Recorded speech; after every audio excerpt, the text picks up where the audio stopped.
Surge Soul is one of my favorite double souls in the Mega Man Battle Network series, after Proto Soul of course.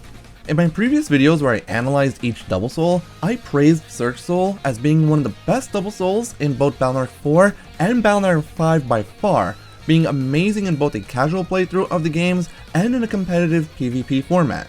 But Surge Soul is unique in the way that it provides value when compared to the other double souls, which often focus on increasing damage in specific ways. Take for example Metal Soul, a fan favorite among the Battle Network community.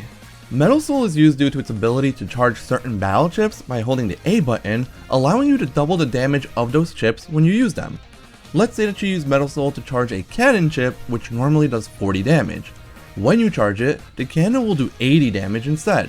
In some cases, this can drastically increase the damage of chips, especially when combined with chips such as Double Point or Attack plus 30. This is especially helpful on chips that hit enemies multiple times, such as Super Vulcan, a combo famously known as the Silver Bullet. Super Vulcan is a strong chip individually because it hits opponents up to 12 times, which means that damage buffing chips such as Attack plus 30 technically apply 12 times when used on it. The Silver Bullet combo takes this aspect of multi-hit moves to its extreme, increasing the damage of each individual hit by 110 damage. Overall, the damage from Super Vulcan increases from a mere 120 to an impressive 1440 when its damage is maxed out with attack buffing chips. This Silver Bullet combo is a prime example of how double souls increase the damage potential of chips. Specifically, this combo is used with Metal Soul because Metal Soul lets you charge Super Vulcan to double its damage. Critically, the additive effect from attack buffing chips happen before the damage is doubled by Metal Soul, which means that those damage buffs get doubled as well. Essentially, by using the Silver Bullet with Metal Soul, you can charge Super Vulcan to double its damage to a massive 2,880 total, showing just how strong double souls can be when used to their strengths. But unlike Metal Soul, Surge Soul doesn't have any way to increase your chip's damage.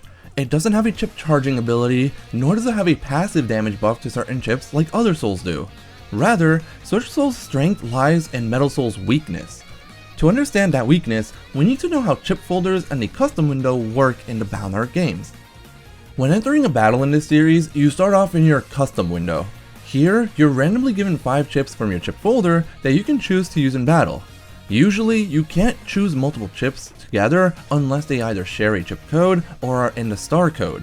This doesn't really matter for Super Vulcan since all of the attack modifying chips are star coded. The real issue with the Silver Bullet combo is finding all 5 of its pieces at the same time. Silver Bullet is kind of like having Exodia in Yu-Gi-Oh! It's game winning when you have it in your hand, but each individual piece is useless on its own.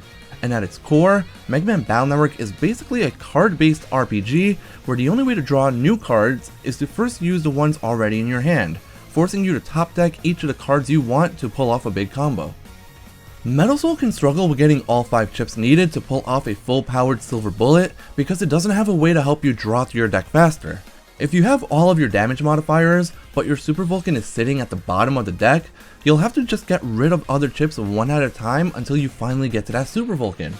Conversely, if you have your Super Vulcan, but are missing your damage modifiers, you can't pull off the Silver Bullet combo at max power.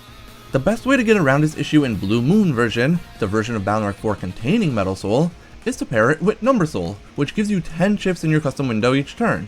But that still won't help much if Super Vulcan is sitting at the bottom of your deck. Fortunately for Red Sun players, Surge Soul is here to make your life a bit easier. The unique Surge Soul ability that I was hinting at earlier in the video is its signature Chip Shuffle. Each turn while Surge Soul is active, you can select some chips in your custom window that you want to keep, and use the Chip Shuffle ability to shuffle the remaining chips back into your folder and replace them with other chips. This is the equivalent to shuffling unwanted cards from your hand back into your deck, and drawing new cards in their place. This is already a strong ability since it helps you get rid of chips that you don't want or need. But to make it even better, you get to use Chip Shuffle not just once, but up to 3 times per turn. This helps increase the odds of you getting exactly the chips you need to pull off your big combos at the mere cost of sacrificing a single commonly used chip to activate Surge Soul.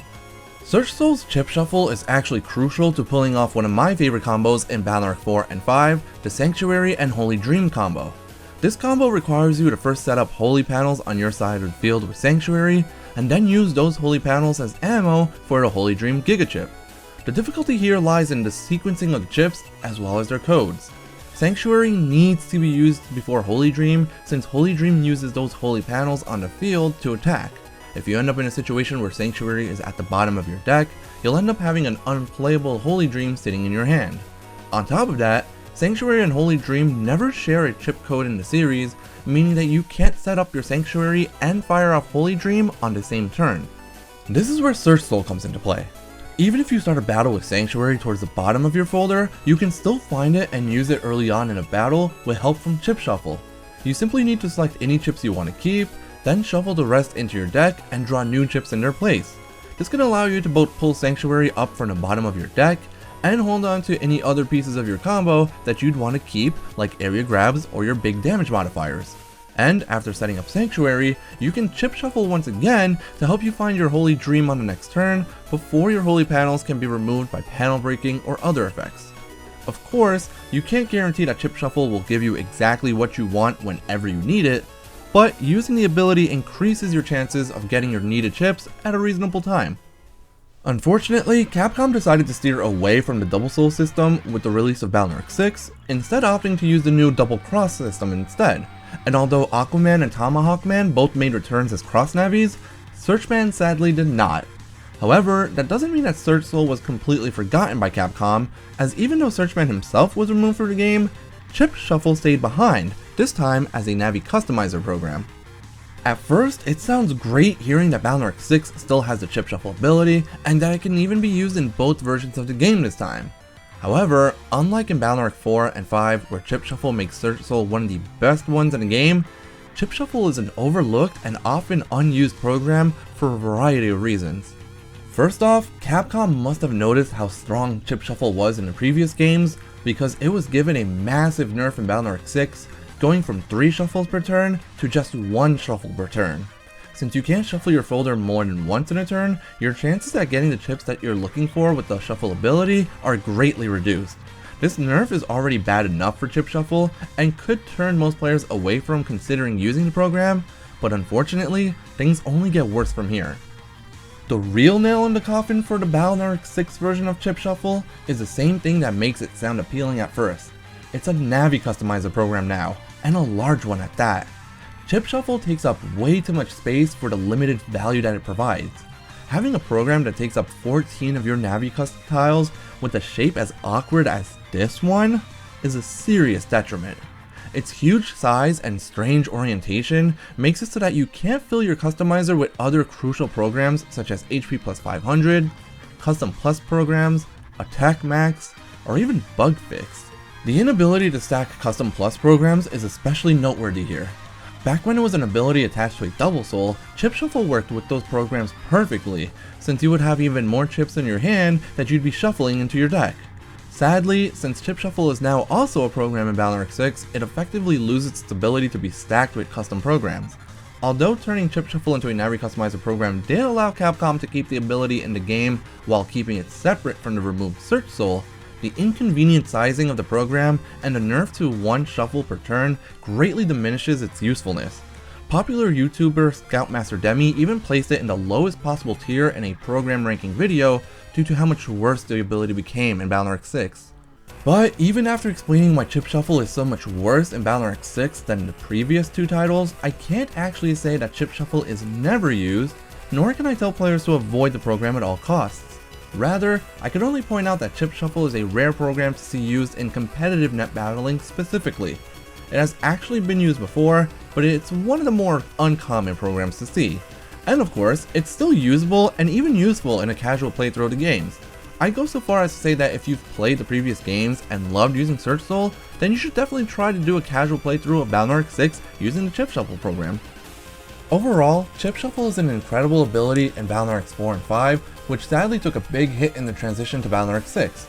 Losing out on having the ability being an inherent trait to one of Mega Man's transformations rather than a customizer program was already a death sentence, but nerfing it to 1 Chip Shuffle per turn just made things so much worse. I do appreciate that Capcom made an attempt at keeping Chip Shuffle around for the final BN6 game, but I think it would still be fine if we could shuffle chips twice per turn rather than once, or if it had come in a smaller program size. If you enjoyed this video, please leave a like and consider subscribing to my channel for more Battle Network content. I'll be working on more of these essay-style videos, taking a deep dive into different aspects of the Battle Network series, such as discussions on Mega Man's abilities, battle chips and chip codes, and other topics. I'll also continue my various challenges and limited folder runs that I do in the series, including doing playthroughs of games other than Battle Network 4. And as always, thanks for watching.